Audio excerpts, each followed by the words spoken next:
Auzu billahi minash shaitanir rajim. Bismillahir rahmanir rahim.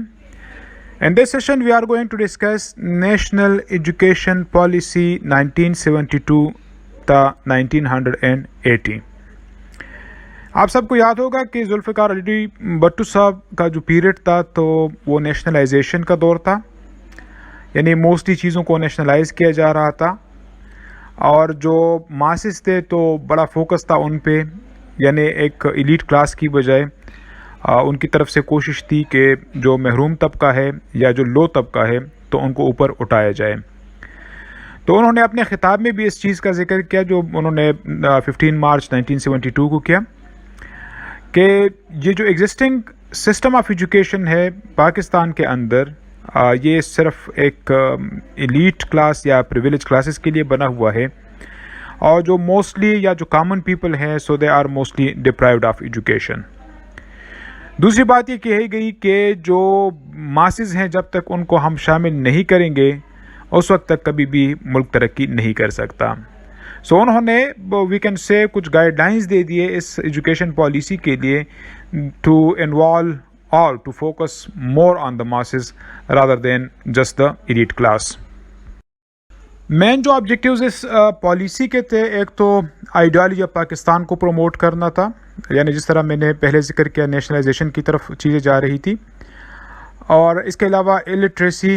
جو کہ بہت زیادہ تھی تو اس پہ فوکس کرنے کی کوشش کی گئی کہ کوشش کی جائے گی کہ الٹریسی کو کم کیا جائے۔ اس کے علاوہ کچھ جو ویمن سائڈ پہ ایجوکیشن تھا تو اس پہ زیادہ فوکس نہیں کیا جا رہا تھا، سو ویمن ایجوکیشن پر بھی فوکس کیا جائے گا، یہ بھی اس پالیسی کا حصہ تھا۔ اس کے علاوہ ایسا کریکولم ڈیولپ کیا جائے گا جو کہ سوشل اور اکنامک نیڈز پہ بیس کر رہی ہو، اور ایک اہم بات جو اس پالیسی کا آبجیکٹیو تھا کہ جو جنرل ایجوکیشن ہے اور جو ٹیکنیکل ایجوکیشن ہے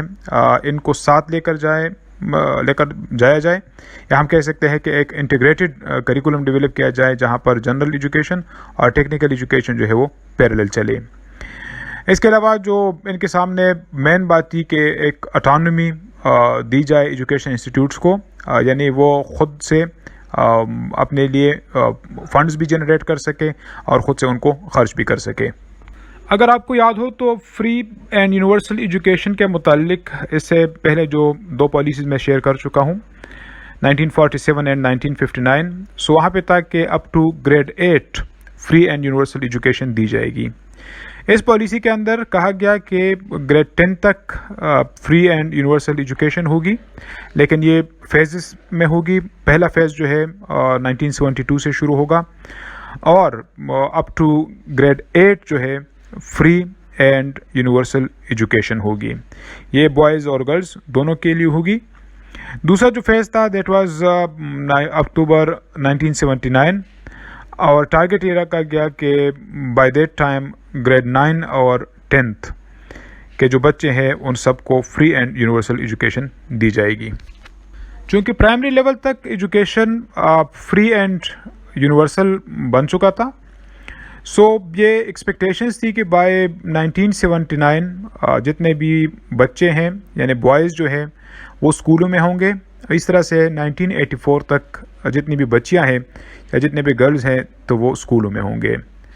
سو لیٹر آن ان کو اکاموڈیٹ کرنے کے لیے ٹارگیٹ رکھا گیا کہ 38,000 ایڈیشنل رومز جو ہے پرائمری کلاسز کے لیے بنائے جائیں گے، کیونکہ جب فری اینڈ یونیورسل ایجوکیشن ہوگی تو بچے زیادہ سے زیادہ آئیں گے، اور اس کے ساتھ ساتھ جو مڈل کلاسز ہیں تو ان کے لیے 23,000 مزید رومز بنائے جائیں گے۔ ایکسپیکٹیشنز یہ تھی کہ بچوں کی تعداد جب زیادہ ہو جائے گی تو لازمی بات ہے ٹیچرز کی بھی زیادہ ضرورت پڑے گی، اور ایک اندازے کے مطابق 2.25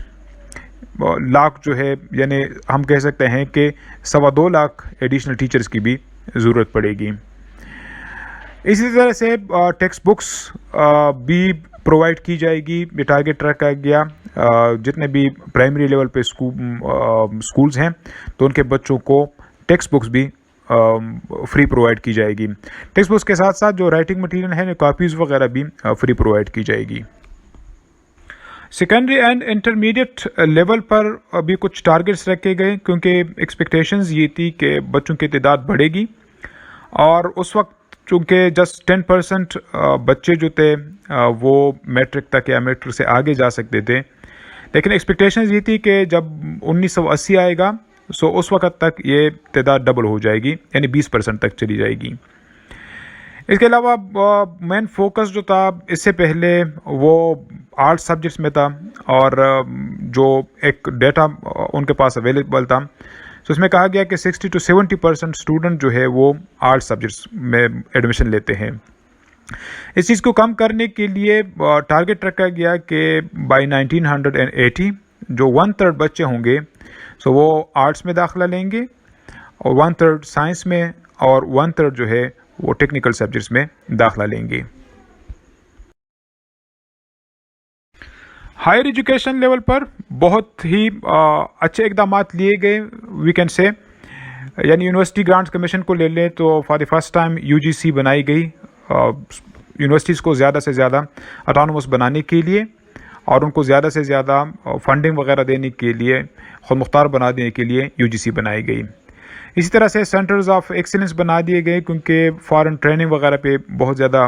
خرچہ آتا تھا یا پاسبل نہیں تھا، سو لوکلی ٹیچرز کو ٹریننگ دینے کے لیے، اور جو یونیورسٹی لیول کے ٹیچرز ہیں اسپیشلی، سو ان کو ٹریننگ دینے کے لیے سینٹرز آف ایکسیلنس بنا دیے گئے۔ اس طریقے سے ایریا اسٹڈی سینٹرز بنا دیے گئے یونیورسٹیز کے اندر، اور ان کا مین کام یہ تھا کہ جو کنٹمپرری سوسائٹیز ہیں other than the local, including the local as well as other than the local, so ان کو اسٹڈی کیا جائے۔ اس طرح سے ہر یونیورسٹی کے اندر پاکستان اسٹڈی سینٹرز کی تجویز دی گئی کہ پاکستان اسٹڈی سینٹرز بنائے جائیں گے، جہاں پر پاکستان کے اندر جو لوگ ہیں وہ ایک دوسرے کے کلچر، لینگویجز، لٹریچر وغیرہ سے آشنا ہو سکے۔ اس مقصد کے لیے national institute of Pakistan studies جو ہے وہ اسلام آباد یونیورسٹی کے اندر قائم کی گئی۔ نیشنل پروفیسرشپ پروگرام کا آغاز کیا گیا کہ جو ان سروس ٹیچرز ہیں یا جو اسکالرز ہیں جو تعلیم پڑھانے کے ساتھ ساتھ اپنے ایجوکیشن کو بھی کنٹینیو رکھنا چاہ رہے ہیں، سو ان کے لیے نیشنل پروفیسرشپ پروگرام کا باقاعدہ اجرا کیا گیا۔ اس کے علاوہ نیشنل ریسرچ فیلوشپ، جس طرح کے آج کل اسکالرشپس ہوتے ہیں، سو اس وقت نیشنل ریسرچ فیلوشپ پروگرام کا آغاز کیا گیا، یعنی جو اسٹوڈنٹس افورڈ نہیں کر سکتے ہائر ایجوکیشن کو، سو گورنمنٹ ان کو فیسیلیٹیٹ کرے گی، ان کو اسکالرشپ دے گی۔ اس طریقے سے پیپلز اوپن یونیورسٹی کی تجویز دی گئی۔ آج کل آپ دیکھ سکتے ہیں علامہ اقبال اوپن یونیورسٹی، تو اسی قسم کی ایک یونیورسٹی کی تجویز دی گئی کہ جہاں پر کورسز جو ہے اور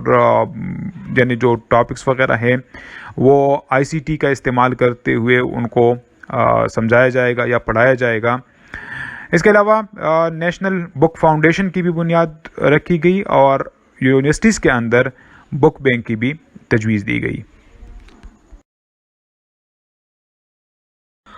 So we can see that a very realistic approach was adopted in this policy، اور اس کے اندر جو تجاویز دی گئی سو mostly later on we can see کہ ان کو حقیقت کی شکل بھی مل گئی۔ مثال کے طور پر نیشنل بک فاؤنڈیشن وہ حقیقت بن گئی، اس طرح سے پیپل اوپن یونیورسٹی آج کل علامہ اقبال اوپن یونیورسٹی کی شکل میں حقیقت بن چکی ہے۔ اس طرح سے ریسرچ وغیرہ کے لیے جو اسکالرشپس وغیرہ ہیں سو بھی دیے جاتے ہیں۔ اس کے علاوہ جو اسٹڈی سینٹرز ہیں، Pakistan study centres, area study centres وغیرہ وغیرہ، سو ہم کہہ سکتے ہیں کہ it was great initiative on part of the government